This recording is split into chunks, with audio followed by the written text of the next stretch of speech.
This is the free motion quilting tutorial for Granddaddy Longlegs. This design is stitched by first starting with the center circle, and then you're going to stitch off of that center circle with a wiggly line. Now you're going to travel stitch back to that center circle right on that wiggly line. You're not going to echo stitch it back, you're travel stitching back, and that is going to increase the thread buildup over that line.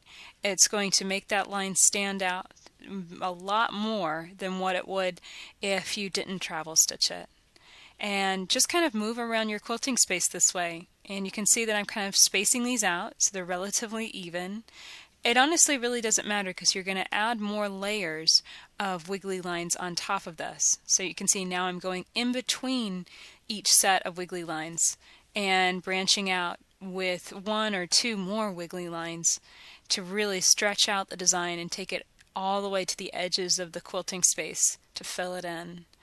And this was inspired by a Granddaddy Longlegs spider, which is a spider with lots of very long, very skinny legs. They're actually quite poisonous, but they don't have a mouth to bite you with, which is kind of interesting.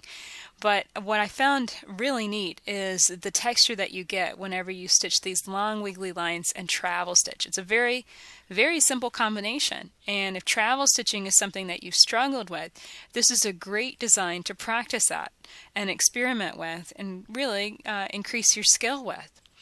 It has an incredible texture because of the way that you stitch it.